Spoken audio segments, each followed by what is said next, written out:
Academy. My daughter goes to Del Mar Health Academy. Yes, this is for Del Mar Hills Academy. But since we have our launch program this year, I am the principal of to support the classes for Mrs. Sorensen, Mrs. Means, and Mrs. Allard. And so then your students have an opportunity to be a part of our school this year as well. And so thank you for joining me this morning. So I'm going to go ahead and screen share so that you can see my slides this morning. And then I am going to record. Actually, I might probably needed to do that first. So hold on just a minute. Go back really quick.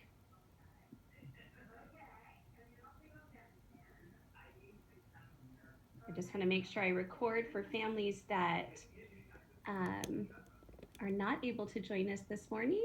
Okay, perfect. Now I'm going to screen share.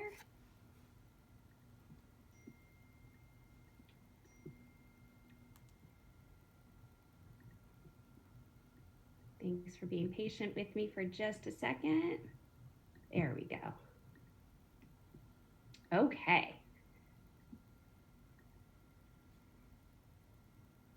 So as I shared with you in my email about the principal's coffee this morning, I'm going to give an update just for you to get a little glimpse of the learning that's happening on campus and how our students have adjusted to all of our routines and protocols and with our reopening plan. So you get a little window into what's happening. We do miss having our families coming on campus every morning. And if you're able to volunteer, we do miss having all of you on campus. And I know it's hard and probably feel a little disconnected being able to see your child's teacher each morning and seeing into the classrooms as well. So hopefully this will help and give you a picture. And then I'm also going to talk about No Place for Hate, which is our big initiative that we are doing at Del Mar Hills in addition to throughout our entire district. And I will provide an update on the Heights rebuild. And then I had parents that submitted some questions as well. So I will address those questions and provide that information as well. So thank you again for joining. So here are some pictures from around campus of how our students are adjusting to the new routines and all of the reopening protocols and guidelines. So on the left side of the screen, you can see some first graders that are using our lunch tables outside their classrooms to do some different reading. And you can see how they're distanced and they're all wearing their masks, but it's nice to have those tables around our building because students do flow in and out to work independently at those tables, work in small groups. Sometimes teachers will come out and work with the students as well in small groups. And so it's a lovely way to get students outdoors. And then the picture next to that shows some students that are just right outside their classroom. They're doing some share. Those are fourth grade students that are doing some sharing about a design project that they were currently working on about Native Americans. And then in the middle, you can see this is down on our field. All of our students during recess and lunch play in zones. You probably have heard about the zones at home. And the students rotate every 2 days through those zones and stay with their cohort. And we have everything marked off, and the students do a great job staying within their zones and inventing games to play, and then doing some old favorites like kickball and soccer as well. So it took a little while for us to get our field under control. It was really thick. But now it's been cut properly, and so it's just making things run really smoothly. And then down below, there's a picture of some students with their wonderful stadium chairs given to us from DMSEF and PTA, and we had some wonderful sponsors from One Paseo and Trust Restaurant that donated the chairs. They're light. The students really enjoy them. And so thank you so much for all of our PTA and DMSCF for helping with that. And then on the right, those are that's what it looks like during lunchtime. So each class stays with their cohort, and you can see how they're distancing. Our sixth graders have kind of figured out if they sit um, facing somebody's back, that works really well for them, and they're able to still have some conversation and interact. And you can see them sitting there in the shade. We've been battling, as you know, a little bit of the heat, but the students are doing a really nice job with figuring out a spot that works for them for eating. And then here's just some more pictures, a little bit more, some of the pictures from the inside of the classroom as well. On the left, that's a fourth grade class that's just using the outdoor space to do some expository reading. Down below, you see students using the hand washing stations, the 3 stations that we have throughout our campus. Students do a great job moving through there and washing their hands properly. And then these are some pictures from some of our upper grade classrooms. And so you can see what it looks like, how students are distanced. We use the partitions between, well, and over on the right, that's Miss Scholes in her 5th grade classroom. You can see she has her door open and she's conferencing with a student right there. And so our teachers always have the air conditioning on. They leave the doors open, so that provides opportunities for students to go outdoors. Ms. Scholes happens to have a little table outside as well, because she's more towards the front of the school, so that the rooms stay very, a lot of airflow, not only through just the front door or the classroom door, but also through the classroom too. The air conditioning AC is always running. And then down below, that's a kindergarten class, and you can see they're enjoying a story and how they are distanced as well as they're listening to the story. So we always are following those protocols of wearing our masks and staying physically distanced, and then always washing our hands. And our district has done an amazing job providing us with all the supplies that we need, wipes and hand sanitizer and so forth. And then I also wanted to just share a little bit more about learning around campus, because even though our days, are structured a little bit differently and we have different procedures and protocols, there are some things that there are many things that are happening around our campus that feel very normal and feel very much like they always have. So on the left side, you can see some students that are collaborating about mathematics. And then down below there's Mrs. Okonapour, and she's pulled a small group outside. She's got a little headset on too, because the teachers have realized that in order for them to project their voice wearing a mask, it's hard on their vocal cords. So many of them are wearing microphones to help project, and that's really helpful. And then our teachers are really making it a goal to make sure that they're getting outside. As I shared before, we've been combating a little bit of hot weather. We had the week, with the fires, where we had some air quality. But as the weather gets even more cool, just really getting our students outside more and more. But our teachers have been doing a really good job. And I think our students really, really enjoy it. It feels like we're camping all the time, heading out to recess and lunch. We've got wagons and equipment heading out there, and they've got their chairs and their lunches and their beach towels. So the campus just has a really nice feel to it in that way, and it just feels like we're camping. And then over on the right side, those are some second graders that are engaging in a thinking routine. And so again, those important pieces of building a culture of thinking, and our students are wearing masks, but they're still able to engage in those thinking routines and learn together as well as those protect us. Then I also wanted to share a little bit about STEAM Plus and some of our wonderful things that are happening in our classrooms. So these are some pictures of our students learning art with Mrs. Nealon. And so these are some 6th grade pictures. Up at the top, they had gone down into our learning garden, and they had a little sketchbook, and they were learning about the plants in the garden. And then they came back in class and they were watercoloring what they observed in the garden. And then down below is Mrs. Nealon doing a guided art lesson. And this is her coming in virtually into the classroom and doing a directed drawing with some of our second graders. So part of our reopening plan is that because our STEAM Plus teachers would be seeing several cohorts of children throughout the day, they do two different, well, they do actually a couple different things. They either come in virtually, and then the classroom teacher is always in there supporting, or they go outside. The amphitheater is a wonderful place for them to do their learning.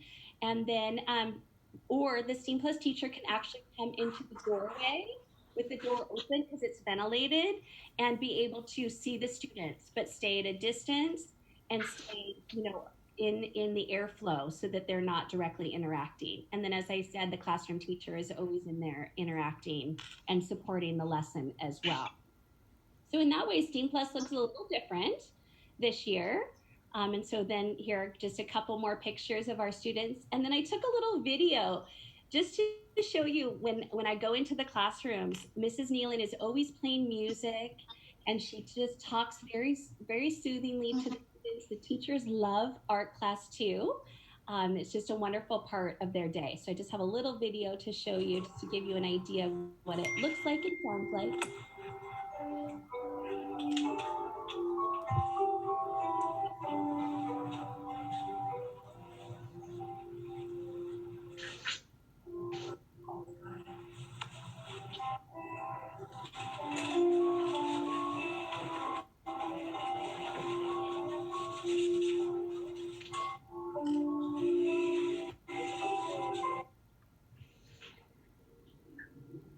And then science, you can see here, we've got science happening outdoors. Mrs. Swanberg loves to use the amphitheater out there with all grade levels, doing her science instruction. On the right side, those are some of our kindergartners. This week, they built a shade structure down on the grass using hula hoops and tape and jump ropes. And some of them were climbing in their structures as well to try them out. And at the top, those are some of our third graders that are learning about circuits and electromagnets. So they're in the amphitheater, engaging in that learning. And then on the left, that's a sixth grader. We have a program called Amplify for Science that is being used by Mrs. Swanberg and being piloted throughout our district, as well as our launch teachers are using Amplify. So that's a sixth grade student that is engaging in a simulation on the computer, and it's all about the digestive system. So it's a simulation to show that once the body eats, where does the energy go in the body? So it was a really, really engaging, fun simulation for them on their computers. And then a couple more pictures here of students. On the right is a fourth grader looking at igneous rocks. Another student just right outside his door doing some learning. And so this little video is some of our first graders in the amphitheater, and they are using different tools that simulate different bird beaks, materials in the amphitheater to be like a bird. So it's a cute little video of them working that.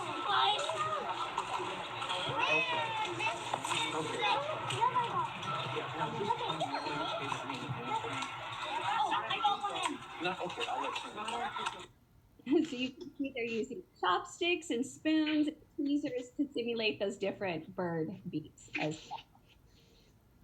If you don't mind, I think somebody might have their, if you wouldn't mind muting, there you go. I just hear a little bit of background noise, and then that will help with the recording. And then, so a position that we have in the district is our STEAM Plus integration specialist. And our integration specialist here at Del Mar Hills is Mrs. Pratt. And so for this beginning, please make sure that you're muting yourself.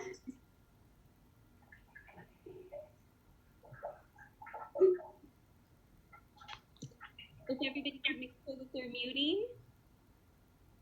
Thank you so much. So our integration specialist has been working with 3 grade levels to start the school year. She's been working with 2nd grade, and they have been focusing on heroes and integrating in art and how artists are change makers in the world. And so there in the middle, you can see a 2nd grader that is doing an illustration of a message that he wants to send to the world. and being a change maker himself. And then on the left, the students have done some writing as well because it's integration. And so as they're learning about these amazing artists, they're also doing informational pieces. So they've learned about Georgia O'Keeffe and Jane Goodall and then on the right, those are the students engaging in the outdoor spaces there to create their powerful messages and sending them to the world. So that's second grade. And then she's also been, Mrs. Pratt has also been working with our fourth graders and our fifth graders. So on the left, the students in fourth grade have been learning, and fifth grade have been learning about the Native Americans and Indigenous people.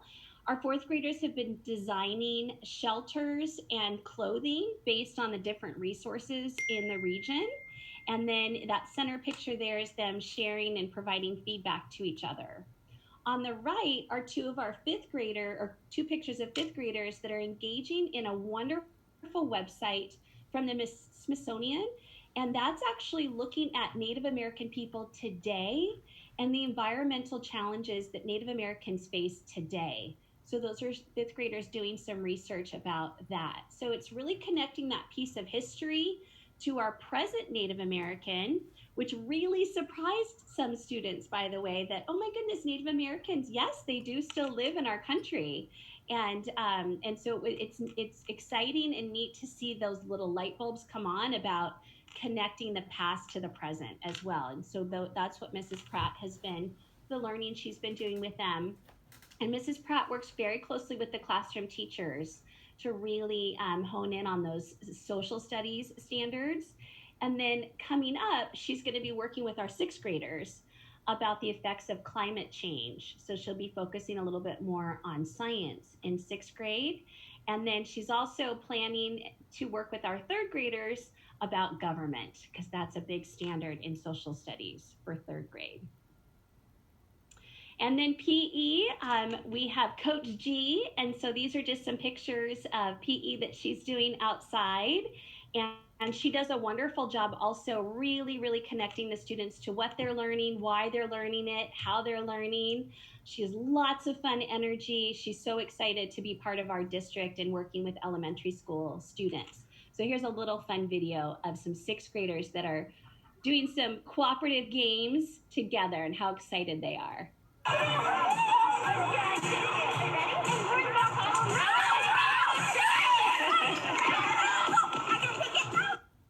So just a lot of fun on campus. It's just, the energy is wonderful. It's so great to have the kids back. We're just over the moon to have them. So that's a little snapshot about learning on campus and about STEAM Plus.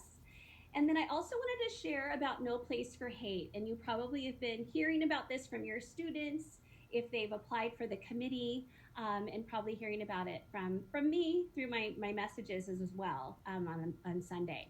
So as I shared, our district is every school site and at all of our launch programs are focusing on becoming places of no place for hate. And so this is a really big initiative that's all about combating bias, bullying, and hatred in schools, kindergarten through 12th.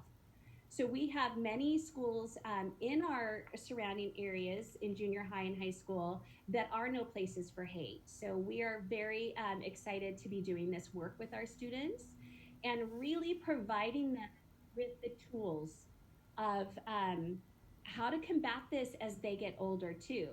So what I've been sharing with the students at Del Mar Hills is we are a really safe school, but these are conversations that we need to have to make sure it never happens, and how we can have the tools for as you get older through middle school, high school, and even college and then to being an adult, that we're always combating bias and hatred and how to give them tools for that.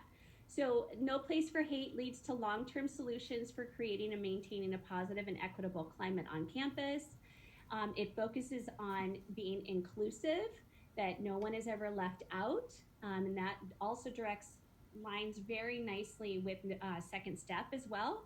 And then also that just within our school and our whole community, that it's a very safe community, and that it promotes equity where all students can thrive and where all students feel as though they belong, that this is their community and their school. And so No Place for Hate is part of the Anti-Defamation League, which actually was founded in 1913, and it's an anti-hate organization. And their mission globally is to fight all forms of hate, exposing extremism, and delivering anti-bias education. So all of the principals right now and our leadership team in the district is doing some anti-bias training, and it's really really good conversations, really really good work that we will be sharing with our teachers as well. And then the ultimate goal of the Anti-Defamation League is a world where there's no group or individual that suffers from bias, discrimination, or hate. So we know that this is very timely and important with what's going on in our society, and just really supporting our children and educating them and our families as well. So we're really excited about that. So why are we doing this now? Well, hate has no place in our schools. And as I shared already, our students really need the language and strategies to stand up against hate. And as a school and as a district, we always focus on kindness. Kindness is not going to go away. That's still super essential and very important. But we also need to move towards social action and handling situations appropriately, and really moving to being not only a safe and kind school, but a brave school to be able to send messages and empowering our children and our communities to take a stand against bias and bullying. And we want to send a clear message that, as I said before, that our students have a place where they belong. This is their place, and everyone belongs here. So this is the pledge, and we are currently forming a student committee, and I have about 25 students, 4th through 6th grade here at Del Mar Hills and through Launch, that have applied for the committee. So if you're a parent right now that is anxiously waiting to see if your child has made it onto the committee, it's looking as though I'm going to be able to have all of the children that applied be on the committee. So they're going to get word hopefully out today, and you will receive an email if your child applied, because we're going to have our first committee meeting on Tuesday, and those meetings will all be held via Zoom. And our first job as a committee will be to take a look at the No Place for Hate pledge and coming up with ideas for how our entire school is going to commit to the No Place for Hate pledge and sign it. And so this is our first step in becoming a No Place for Hate. What I'm really excited about with working with the committee is that we do have parents that will be part of the committee. I think I have about 8 parents right now, so that's wonderful. Thank you. If you're on the call and you've signed up, you'll also be receiving an email here within the day. And that the committee is very student driven. It's all about capturing the student's voice and having them really drive this work. And then I have about 8 teachers that will also be on the committee. So just really excited about leading this work. And so as I was just sharing, I got ahead of myself a little bit, is leading the commitment to No Place for Hate. That's our focus. Attending meetings to help communicate information about the committee's work to students and the community. That will be the job of the students, and I will be supporting them with that.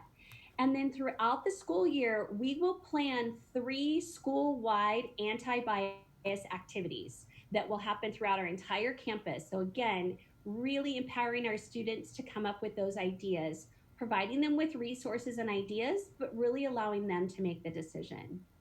And then it's also really important to us as a district that it doesn't just live within those activities, but it's really embedded throughout our day and throughout our culture, and looking for opportunities through literature and through social studies to really talk about this No Place for Hate and all the messages that lie within that.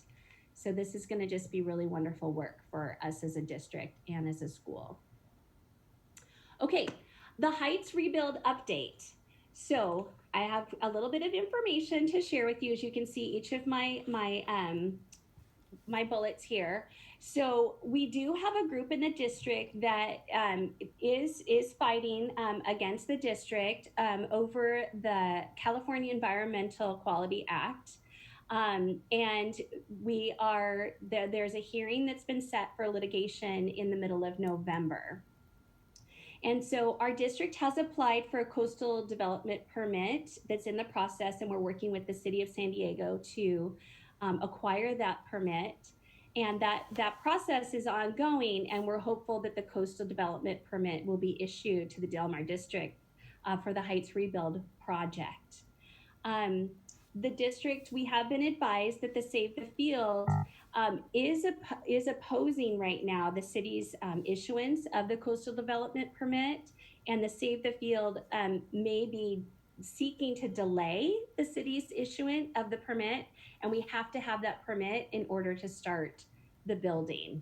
And so the application has experienced some, as you can imagine, has experienced some anticipated challenges. And we've been informed by the city that we would not be required for the Heights. We would not be able, has informed the city that the coastal development permit would not be required for the Del Mar Heights project. But in May, just this past May, the city did modify their direction, and we do have to file for that permit as well. And then it's led to that with this coastal development permit, it would be handled as a process 2 application. However, now it's moved to a process 3. So it's creating some delays, some significant delays, which is requiring us to go to a hearing officer for approval. And it's caused, as you probably know, it's caused some delay in the timeline for the project. So our district is very committed to working with the city. We are very committed to continuing with the Del Mar Heights project as we've planned. And as a result, it has caused delay for future projects. So it's possible that it's going to delay the Pacific Highlands Ranch project. Del Mar Hills is slotted after those 2 projects to receive some renovation, and it is causing some delay for that as well. So in addition to that, it's looking as though it's very probable that the Hills and the Heights will be together for this year and next year, because it will take at least 12 months to complete the Heights project once construction starts. So we will be having our kindergarten through 3rd grade from Del Mar Heights on our Del Mar Hills campus next year. And I am happy to report that it is going really, really smoothly to have our additional students on campus and the staff. So our staff has to be, very distanced and can't have a lot of interactions. So we really look forward to having COVID be over, and so that we can even bring our staffs together even more so, and our children. But with all the circumstances that we have going on, it is going really, really well on our campus. So just a little recap too, with some of the questions that parents sent in. I just wanted to just review and just let you know that our teachers are, every morning they are conducting temperature checks as students are arriving. And throughout the day, our teachers and all of our staff are always conducting wellness checks throughout the day. So what that looks like is that we're just always in tune with our students and monitoring them, making sure that they're feeling okay. And they are really good about communicating that to us too. If they don't feel right, if their stomach hurts or they have a sore throat, they're really good about that. And so if a student does exhibit any signs of illness, our health tech and or our district nurse will always evaluate the student. And then if the student is ill, we will be calling the parents, and we'll have to send the student home. And so we appreciate that parents are keeping their children home when they are sick, because it helps us stay open, and it helps keep everybody safe and well. So we are continually monitoring our students. So this is the decision tree that comes from the health organizations that really shows the different scenarios of what would happen if a student is exhibiting the signs or symptoms of COVID-19. And it's a little scrunched up there, I apologize, but you're probably very familiar with all of those symptoms. But just about every symptom that somebody gets when they're not feeling well is almost a COVID symptom. So we just have to be really, really mindful of monitoring each of those symptoms, and then working to make sure we're making the best choices, protocols to make sure that the student is getting tested and staying home, or possibly getting tested and then staying home if necessary, if they're not feeling well. So here's the protocol when a student is ill. And these guidelines do follow the current Health and Human Services Agency of San Diego. So if your student is ill, please make sure that you're reporting your student's illness. To the health tech is great. And I know some of you communicate also with your classroom teacher. And then it's really important for our health tech to know what the symptoms are and when they started, because that starts the time, that clock of how long the student will need to be out. If the symptoms are COVID related, a COVID-19 PCR test is needed and it's recommended. If you choose not to get the COVID test, your student must stay home for at least 10 days if they have COVID symptoms from the onset of those symptoms. And that includes also 24 hours without a fever and that the symptoms are improving. If the COVID-19 test results, submit them to school. And there's a really important information that it must be a PCR viral test. We can't accept the rapid test or the antibody test. And then again, really communicating and letting us know when the symptoms have resolved. And this determines when your student will return to school. And the student must be symptom-free for 72 hours. And if you choose to get a test, it has to be a negative COVID test to return to school. If over 10 days and has a negative COVID test, then the student may return if symptoms are improving. So if your child has a cold and they go and they have a COVID test and it's negative and their symptoms are improving and they haven't had a fever, then you can talk with our health tech and she will help you evaluate to determine if the student can come back to school. And again, it's really hard that the students are out, but it's just to keep our schools open and keep everybody safe and healthy. Okay. And then one of the recommendations that came from my health tech as well is if you're having a hard time getting tested from your primary pediatrician or MD, the counties recently started testing children free of charge. And there's the website there has that information. Okay. And then, okay, so a couple questions that have come up. One of them was about, how much learning is happening outside, or can students get outside, even get more outside? And the answer is yes. We, as I shared during the slides presentation, we've combated a few elements outside with the heat waves that have happened and the fires with the air quality and so forth. But yes, our teachers are really working on how and what instruction can look like outside. What are the spaces that are most conducive to that happening? And really making it goals to get students outside and the different things that they can do.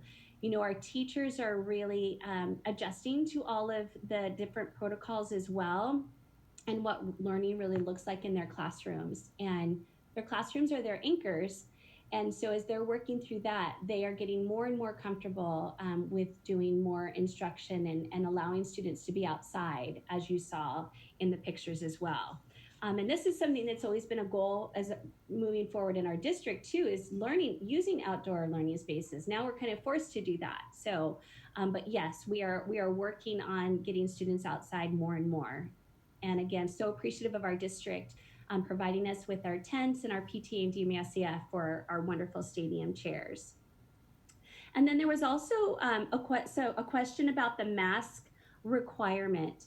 So anytime anyone is on campus, or even in our parking lot, or in our cars, or when parents are walking to school, when our children are on campus, everybody has to make sure they're wearing a mask, and that it's making sure it's fitting properly and it's covering your nose. And so again, we're watching students each day, empowering them to give each other reminders. Our staff is giving reminders. And if a mask doesn't fit properly, we have plenty of children masks to be able to provide students with one. But a question did come up about, can we require masks at all times? And we really do. It is at all times. The only time that masks come off is when the students are down in their tents or on the playground or in their zone, and they're physically distanced to eat their snack or their lunch and drink water. A teacher will have his or her mask off in the classroom when no one is in there, because that's where our teachers have to eat their lunch as well. So they have doors closed, they have their masks off to eat. If anyone enters their classroom, that person has a mask on, including the children, and the teacher will automatically put their mask on. So everybody's kind of trained to pause for a minute, make sure to make eye contact so they know that they're coming in, and putting the mask on. So the person entering the classroom has the mask on and is protected. In addition to that, we have wonderful HVAC systems that each classroom has their own HVAC system that's bringing in outside air to filter through the classrooms, and providing good ventilation. And then when the students are in class as well, then we have the doors open. So lots of ventilation happening there. But people cannot interact with each other if they don't have a mask on. And then also the quarantine. Okay, so then the quarantine question that came up is, when does a class have to quarantine? So we are following the quarantine protocol that's stated by the local and state guidelines. And the time that a class would quarantine is if there is a person or a student or a teacher in that class that has a positive COVID test. That's when the class would quarantine. Now, if we have a student or a teacher that has come in contact with someone else outside of the school that has a positive COVID test, then that student or that teacher has to quarantine. But because it hasn't been a direct contact or direct exposure, the whole class does not have to quarantine at that time. And that's part of the local and state guidelines. We, as you know, we have had some cases throughout our district, but we are very happy to report that transmission has not resulted from those isolated COVID cases. So that really shows that all of our safety guidelines are working, and wearing the mask, distancing, washing our hands is keeping our staff and our students safe and protected. And then a last question that came up is just a little bit of clarification for campus access after school. So our district administration has been working with our after school programs to work out some systems to allow community members to come onto our campus, but yet still protect our after school care children and employees. So it's been outlined in my newsletters about which areas on the playground or on our campus are blocked off for after school care. But yes, you can enter our campus after 2 o'clock, and you can be on our campus away from where our after school care program is. So our gates are unlocked for you to be able to come in and use the campus for your family as well. And then lastly, here at Del Mar Hills, we focus on the 8 keys of excellence. And if you are a returning Hills parent, you are probably familiar with our Surfrider Rocks assembly. And since we can assemble, I would still love to have any parents or any community members that you know of that would be willing to make a short 3 to 5 minute video that really makes a college and community connection for our children, to apply those 8 keys of excellence outside of our school and in college or in your career or just in life. So if you're interested, please reach out, because I would love to have you make a video, to share that with all of our surf riders. So that would be wonderful. So I'm going to stop sharing my screen and just see all of you. Thank you so much for joining me. Does anybody, from the information that I shared, does anybody have any questions? I'm happy to answer a couple questions.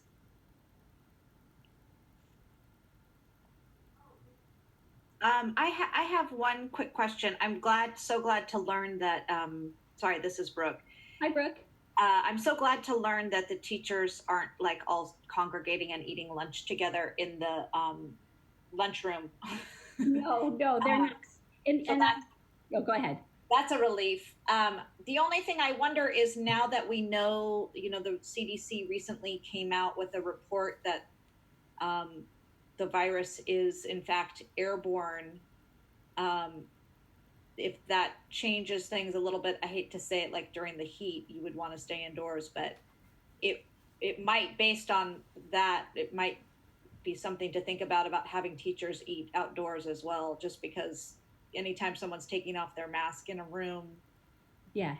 Anyway, that would just be my only. It's great. And we do have, because of the way our lunch tables are spread out, and they're near the classrooms, we do have teachers sometimes go just right outside their door and sit at that table as well to eat their lunch. Good. Of course, always spreading out, and not, but yes, you're right. And during that, and we have a little bit of a heat wave going on right now, but students were also encouraged to, bring something outside, sit underneath the tent, so that they don't get overheated, especially with wearing their masks. Yeah. But yes, you're right, Brooke. Okay, thank you. Yeah, thank you. Any other questions or comments or anything? I just see a couple things coming into the chat. Oh, so I have someone that's asking about signing up. Is it Luna? Is Luna still with us? Okay, she'll probably reach out to me about No Place for Hate. And then just being so thankful about having an in-person school, and it's gone amazingly, very smooth. So thank you. Yes, we're just over the moon.